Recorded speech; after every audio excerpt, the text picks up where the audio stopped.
Cool. All right, well, we'll get started right away so we can keep moving. Calling to order it right at 6:30 here, and then the roll call. So I'm just going to go down the list and just say present, and then we'll have that entered into the record. Sound good? Councilor Moody. Should say present. Present. There you go. Councilor Swearingen. Present. Councilor Schulte.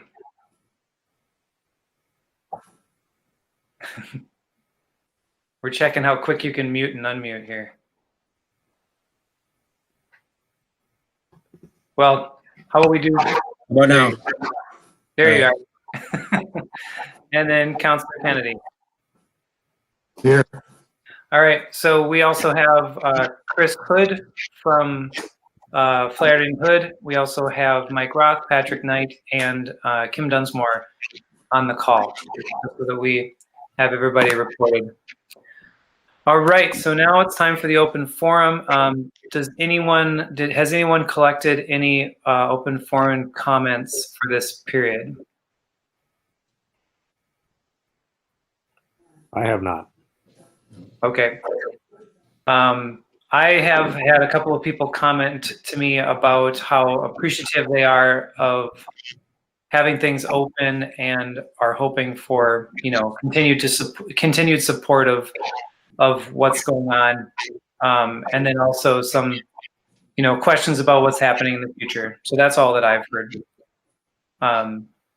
Anything further? Hearing nothing, close the open forum, move on to the consent agenda. Consent agenda has a typical 3 items, also has 2 other permits and licenses on it. One is a taxi license for Austin Oullis, and then another is the Curling Club's consumption and display permit renewing from last year. So unless someone would like to pull one of those for conversation, I would entertain a motion of approving the consent agenda as presented. Can we talk a little bit about the taxi licensing, since has that been done in a while? I don't believe it's been done for quite a while. Mike can speak more to that. Pull it off the consent agenda and we can talk about it separately. Yep, I think that's fine.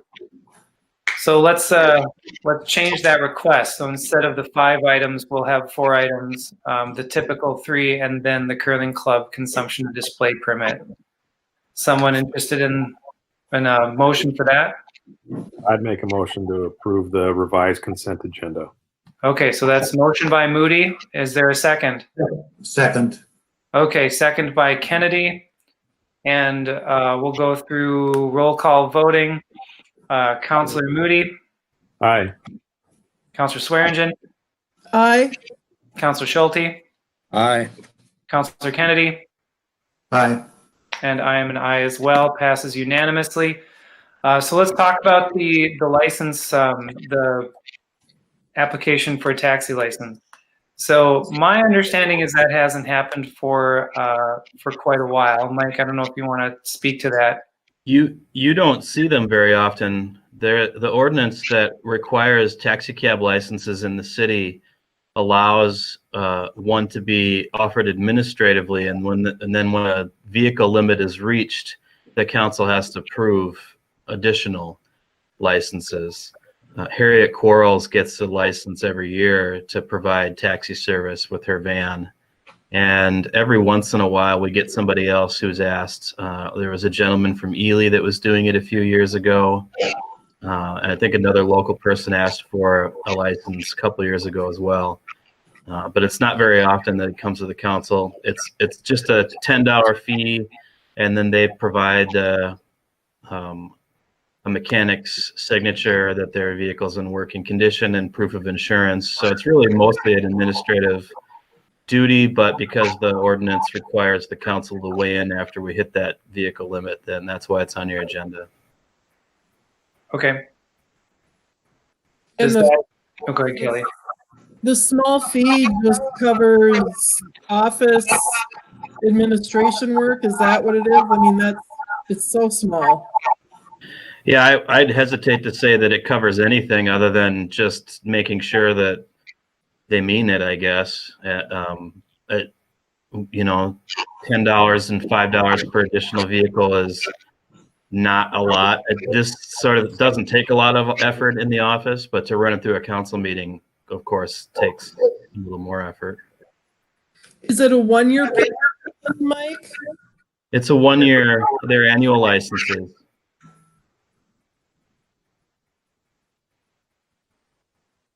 I guess the only thing I'd say is that the insurance is not attached on the application. I assume you guys have seen that in the office. Yes. Okay.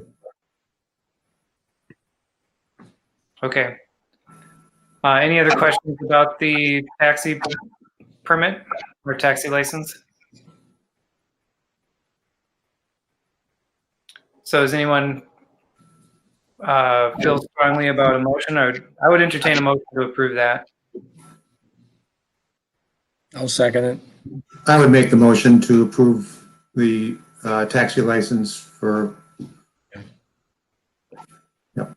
Yeah, sorry, Craig, that was confusing on my part. I just Yeah, wanted, you didn't make it. Yeah. I wanted you're somebody to looking make for a motion. So we have a motion by Kennedy, and then are you Oh. willing to second that?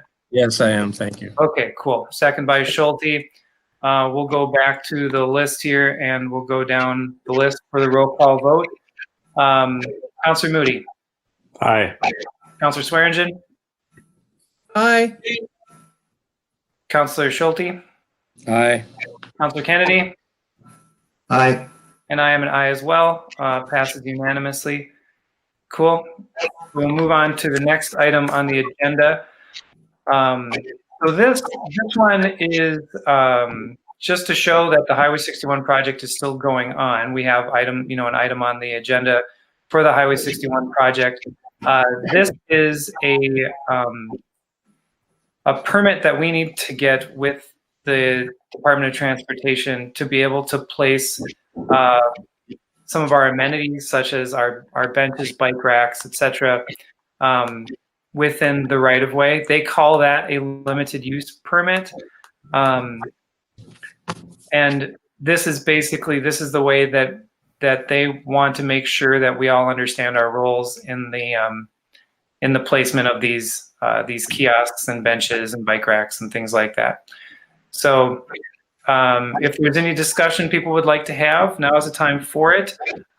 This is kind of an administrative task as well for MnDOT. So if we feel like we understand what this is about and want to move forward with it, then we could also just make a motion to approve the letter that requests a limited use permit for the kiosks and benches and bike racks that were included and vetted with the plan. So let's open it up and see what we've got here. Well, I'll start then. This is something that was on your agenda a month ago, actually, for the March meeting that didn't occur. When we scheduled a special makeup meeting, we didn't put it on the agenda, and then things started to go awry quickly. This is something that MnDOT's asking us to do. They want us to request the permit. Your approval of that request is not your approval of the permit. MnDOT will actually then produce the permit based on your request, and that will also come through your agenda for you to consider approval of. The permit itself, the purpose of it is to spell out the responsibilities for these items that MnDOT doesn't generally put in the right of way unless they're going through a town like this in terms of maintenance and replacement and other things. So when we make the request, they'll provide us with a permit, and you'll have an opportunity to look at that and see what it says. So, Mike, did you say then this is requesting to put things in MnDOT's right of way? That's right.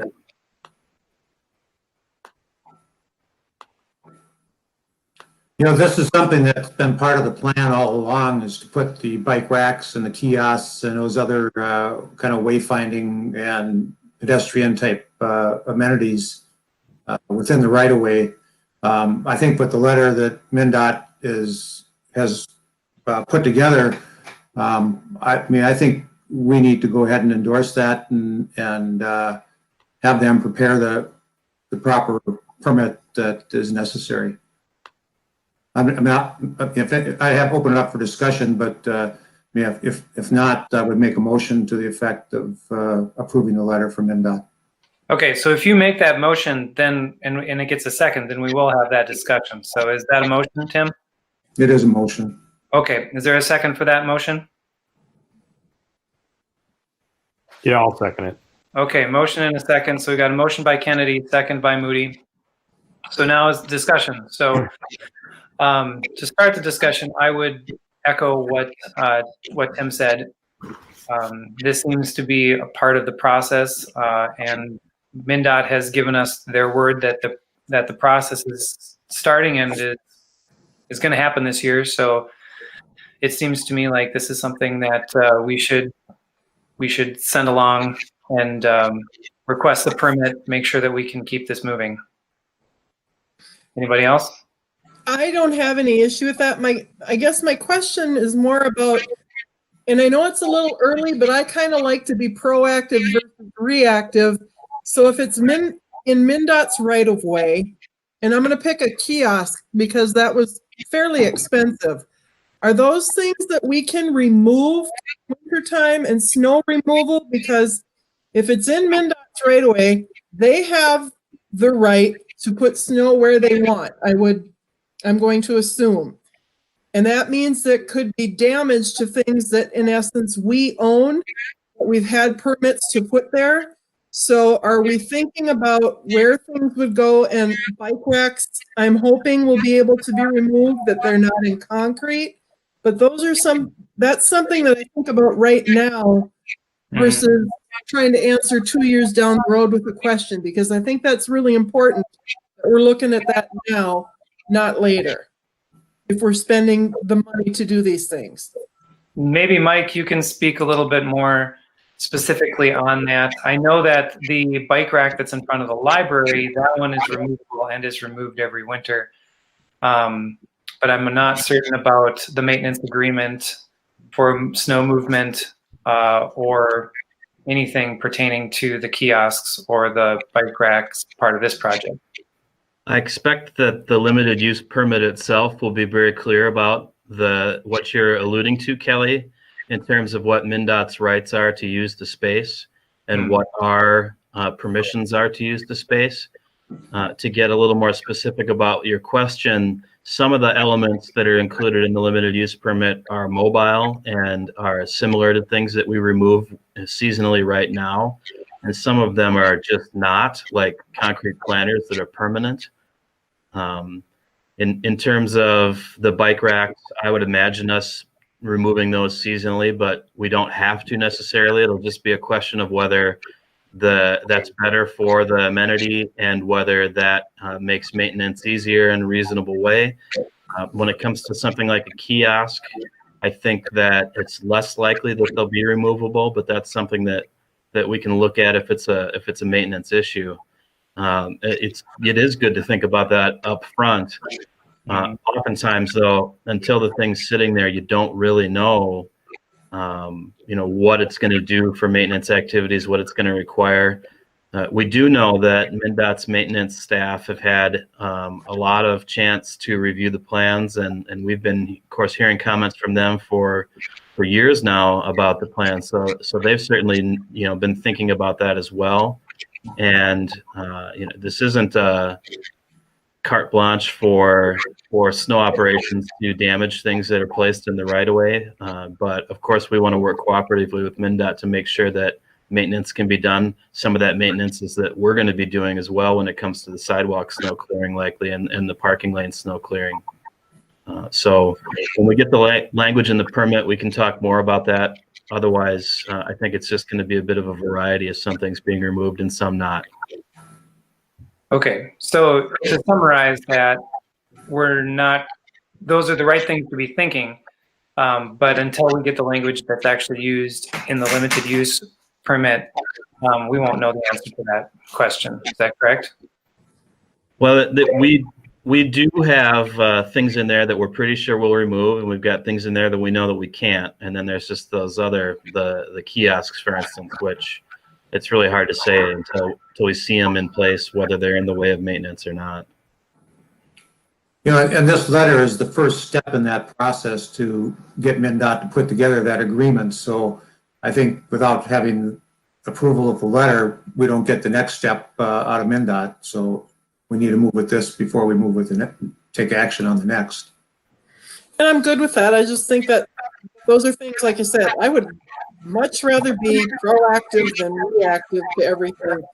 Just never works out very well when you're reactive. So as much as we can think about things ahead of time in planning, and I don't have a problem with the letter, I just want to know that we're thinking about those things. Yeah. And I have a question for Mike too. I don't know if we know the answer to this one. This might also be a question that we have to just wait to see the limited use permits language. But do we have the ability to, to talk with them about the content of the limited use permit? I mean, to say, hey, this, we'd rather have it like this, or is limited use permit kind of their way of being like, hey, this is how we do this, period? I suspect it's a lot more like the latter than the former. Kind of what I thought too. Okay. And what about placement of a lot of these items along the state right-of-way corridor through town? If we see something that, I know it's all been laid out on the map, but what if something the city decides maybe it's not really in the right spot, or we should move it, or, Oh, is that an option we have after we get after the fact? It is. Or is I'm it- sure that MnDOT is open to modification of the permit if we ask for it. If it's something that we need and that still works for them. Okay. Well, I'm just making sure that some of these amenities that it looks like a lot of things are by intersections, or they're in areas that are not intrusive to blocking visibility or anything like that for businesses that are along the corridor. I think those types of concerns, I think people are looking at. So that's why I bring it up. mm-hmm. And I do believe that there is a process for modifying the limited use permit. So I do think that we would have the ability to do that with MnDOT at a later date, and once we see how things are actually shaken out. So Would the same be said there too, as far as, numbers of, the actual numbers of those things, if we decide, if we decided on like that we are going to do all the kiosks, or we are going to do all of the bike racks, or we're all going to, I know like trees was something we were floating the numbers of trees, right? mm-hmm. And I don't know. I mean, obviously, like a concrete built-in elevated planter, that somebody's got to have that in place. But I could have maybe missed the meeting that we talked more finally about all the different amenity side of the project. But I guess just looking at the sections and the highlighted sections, so everything highlighted, we can do the permitting now. But does that mean we actually have to do the build out on those aspects? All of those things are currently included in MnDOT's contract with KGM. Okay. So if we don't want to do some of those things, time is of the essence for us to say so. Okay. I suspect they've already ordered some of those things. Sure. When it comes to bike racks and movable furniture type items, that's not a real big deal. There's not a lot of savings available to us. Some of the bigger ticket items on there, we haven't had a good conversation yet about whether you want to move forward with them. And, it would have been kind of around now, or even a couple of months ago, I think, that we would have wanted to have that conversation. And that's going to be somewhat more difficult to do in this format and setting. So if there's somebody that has a particular strong feeling about any of the elements that are in there, I think the place to start is individually. And if you need help looking at the plans, then we can help you with that. And if it turns out that there is an appetite for a conversation about removing some of those items, then we'll put together a special meeting to try to go through it with some visual aids. Does that make sense to people? Yeah. I think I just looking back at when we were getting our budget proposals and the different things that kind of jumped out at us as being way off of what we were expecting. I feel like and I'm not trying to like pick on the kiosks, but I don't remember which one of the two styles it was, but I think there's two different styles of kiosks, if I remember right. I feel like, that was one of those things where we were like, whoa. But again, maybe I missed what the follow-up to that was. Well, just to recap a little bit, the council hasn't closed the loop on that conversation. The last direction we got was to include everything that was planned based on council conversation. But I don't believe that you meant you never wanted to talk about it again. It just isn't something that we've had a chance to sit down and what we'd really want to do is stand around a table and look at the plans. And obviously that's not something we can do right now. So Right. that the demand for that, I'm not sure is felt as keenly either. That when we talked about the cost of the project, the utilities costs were the ones that we spent our energy on and focused on trying to reduce, Right. because that's where the most money was. And we haven't come back and talked about benches or kiosks or other things. I think in part because there's not as much of a savings available for them. But the kiosks might be that kind of middle ground where there's still some potential savings. Your last conversation where you talked about it and the direction was to leave everything in, there seemed like there was at least some desire to play out the planning process as it's occurred rather than make any changes. But you're going to have to just let me know if that is still true or if you want to dig into that conversation more. Okay. I think that that whole conversation withheld the purpose of doing the request for the limited use permit doesn't really change. That's right. So That's my clarification I wanted to make. So. okay, cool. All right, we have a motion and a second. Is there any further discussion on this? It's actually kind of nice when people are muted and then they unmute themselves, because then I can see that, like, oh, maybe somebody's trying to talk. But okay, hearing no further discussion, we'll bring it to the roll call vote. Councilor Moody. Aye. Councilor Swearingen. Aye. Councilor Schulte. Aye. Councilor Kennedy. Aye. And I am an aye as well. As they say, the ayes have it. Carries unanimously, and we will get that request off to MnDOT as soon as we can to start that speed along. And we'll also make sure that we take up those conversation points that came up in that conversation as well. So the last thing that we have on the agenda, apart from the emergency status update, is a request from Cook County Soil and Water to use the office outpost for their seasonal employees who are going to be working for, I guess, 6 to 8 months. That's what they're saying. So they're looking at the rent that we have quoted for the office outpost space, which is $700 a month. We haven't had any other requests for that space. What the Soil and Water Conservation District is looking to do is to use that $700 per month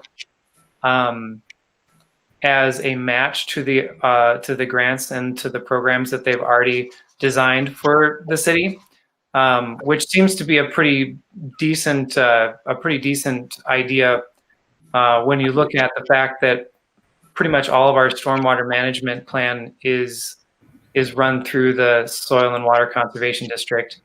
And they are pretty consistent at finding us pretty darn good grant monies. So So everyone, I assume, had a chance to read that letter that makes the request. To summarize that again, they would be using it for 6 to 8 months, and that would count as $700 per month of in-kind donation, basically towards their matching funds, towards the grant monies that they have secured, which basically takes $700 out of something else that we don't have to spend. So, any further discussion on this? Anybody feeling strong about a motion about this, or? I just have one question. At 8 months, are we starting to get into any conflict with City Hall liquor store construction? You know, if we're talking from June, that puts it into sometime next year.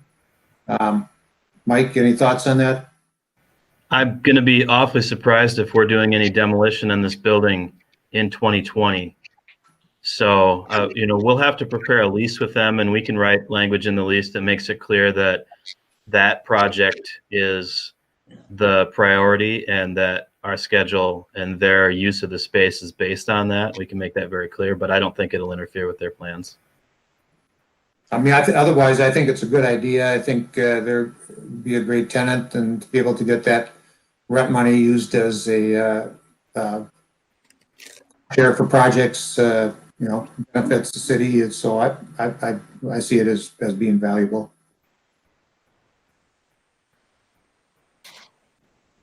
Any other comments?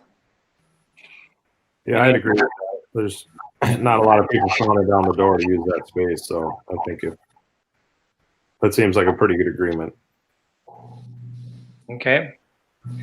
Does anybody feel strongly about a motion on this, or do we need to talk about it a little bit more? I would make. Go ahead, Kelly.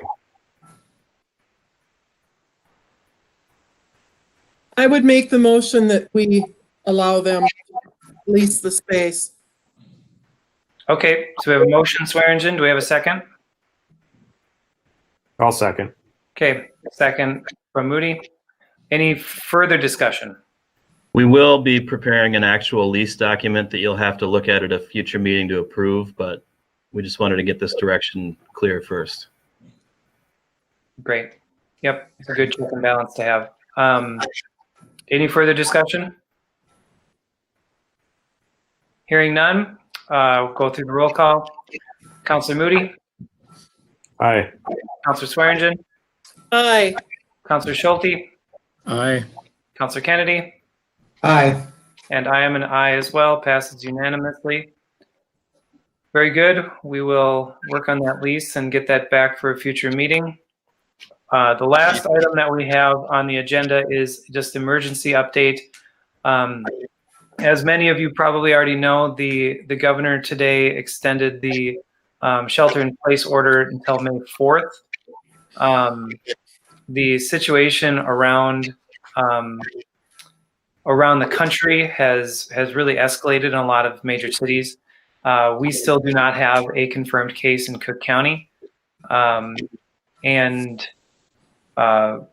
So by pretty much all standards, we've been relatively successful at isolating.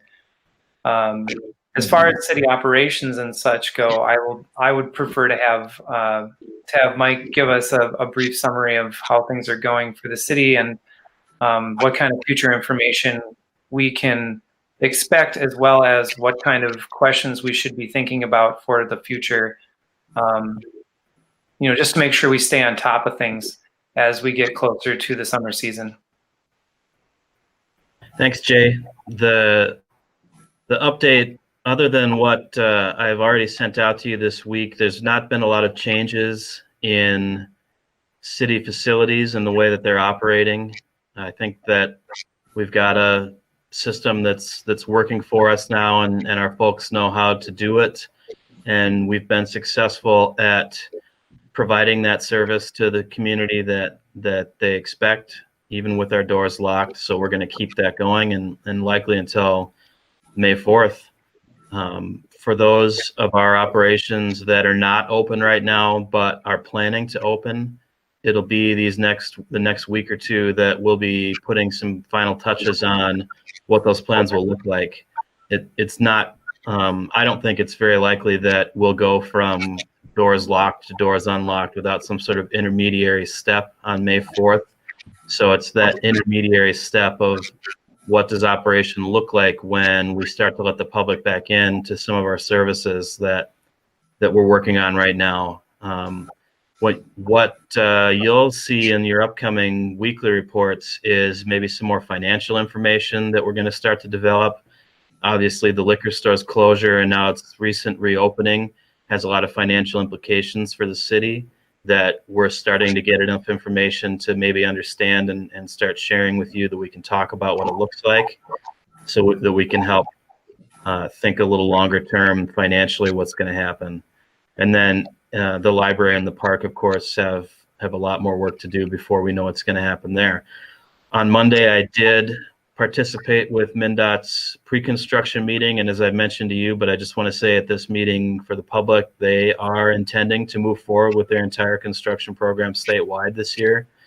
And right now, they're scheduled to start Highway 61 construction on May 18th. I don't know of any reason why they're not going to do that. All of the operations that are a part of that construction were already exempted from the governor's order, so they're able to continue to do their work. We were able to go through that pre-construction meeting with a meeting very similar to this, and I thought it was successful. So everybody should get ready, and that's going to happen. And the last details about that project and this emergency are the weekly meeting updates that we were going to hold. Obviously, if there's some sort of reason for social distancing to occur in May and June still, those meetings formats will have to be adjusted, but I think we'll be pretty good at it by then. Any questions about Highway 61 schedule or anything like that? Okay. Oh, somebody's moving over there. I didn't have a question about Highway 61, but they are talking that golf courses probably will be allowed to be open because it is a sport that can be socially distanced relatively easy. Is Paul still kind of planning and working on things as if we were going to be open? And then obviously probably thinking about the fact that if we don't have a clubhouse operating so much, what some options are for people to pay to get out on the course. So we haven't spent a lot of time thinking about the details of operating the golf course. Since it's a month out of normal operating, it's just not been a priority for us. There's a lot of other activities that are happening right now that we've needed to spend our time on. The message that we've been saying that is for both the park and the golf course is we're closed right now. We're planning on opening when weather and this situation permits.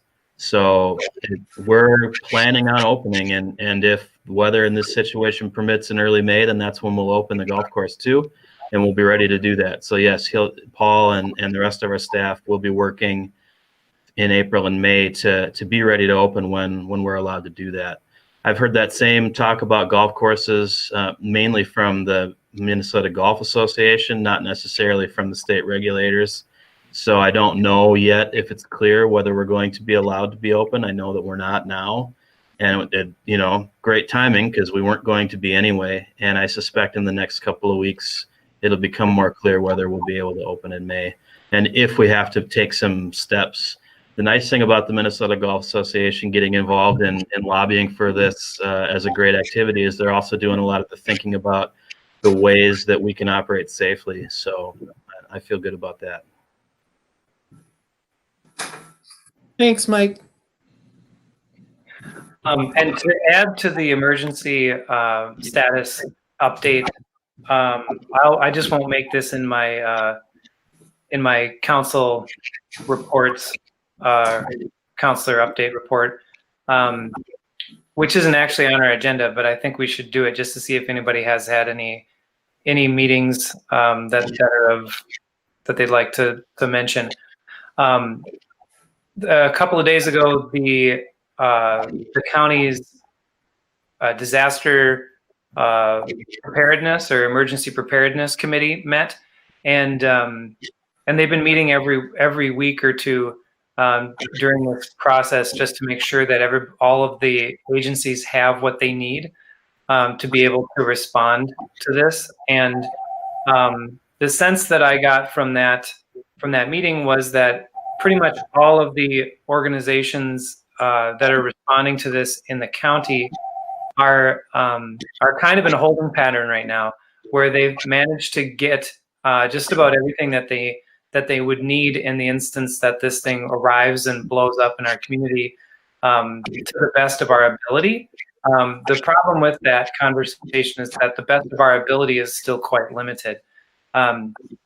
So there's still a great deal of concern.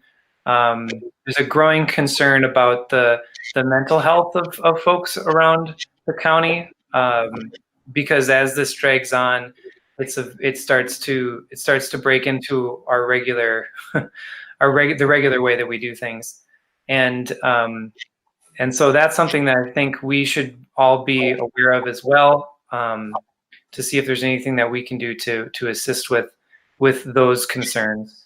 But really, I've been really impressed with the way that the county has responded. All the different agencies are working together. They're communicating well, and hopefully we'll be able to ride this thing out, or deal with this thing in a pretty suitable way for what we have the ability to do. So that's the last little bit that I have for the emergency status and update section. Does anybody have any questions for Mike about his update? Yeah, I just have a question about the liquor store and how that's going. I did have contact with an individual that was concerned about only being able to do a phone order and some difficulties they had with that, and was wondering if email was a possibility. We had kind of dismissed that, as one of the means of putting in an order. But is there a possibility that somebody could do that if they're having trouble getting through on a phone line? Aha. Yep. This is a great program. It actually tells you you're muted when you start to talk to it. I love it. Yeah, your lips were moving, but nothing was happening. That happens with me sometimes. Sorry about that. We have two phone lines at the liquor store right now. It might be somebody trying to call City Hall to get through. Who knows? Behind me here, but sometimes you're going to call and it'll be busy because it takes a minute or two or even 5 to get through an order with somebody on the phone. And we've had a handful of folks request that we take email orders as well. I don't actually think that will speed up our process at all. And so I appreciate people's patience and keep trying to get through on the phone. Our staff is quite busy right now dealing with the orders that come in and processing them and getting them out. So I can understand why somebody might be frustrated with having a busy signal and wish they could just send off their email and get it taken care of. But right now we're not comfortable doing it that way. Maybe if we get better at this, that's something that the staff there can revisit. It's not set up for us to accept emails and have all of our staff be able to do it. We'd have to actually probably add an additional person in there to deal with the email orders as well. So I don't know that it would be cost effective for us. So it's really just a question of, are we succeeding in our mission to provide that service without the email? And are people willing to be patient and put up with it? And I hope that the answer is yes for now. So how have the sales actually been going? Better, worse, about the same than normal, or? Let's save that conversation for next Wednesday, when I think we'll have a little more data to look at, and that's something I plan on giving you an update on. Okay. Yeah, then we can aggregate some more numbers to have a bit of a better idea of how we're doing and where we're at compared to the normal operations. So, any other questions about the emergency status? All right, hearing none, then I'm just going to go through top to bottom. If you have any report for the council, please then go for it. Otherwise, just say no report, and we'll move on. So, Councilor Moody, I have nothing to report. Councilor Swearingen, No report. Councilor Schulte, No report. Councilor Kennedy, No report. and I gave you my report. So, I've been having lots of conversations with local business people, but a lot of the city stuff is, we're taking care of that here. All right, so that's everything on our agenda. Do you have anything, Mike or Kim or Patrick? No, nothing else. Okay, so then we will still be meeting next Wednesday for an update, Wednesday night at 6:30. And because we don't have any other work to do, we are adjourned. Happy Easter, everybody. Yeah, Thank you. Good night, all. Thank Aye. you. Good night.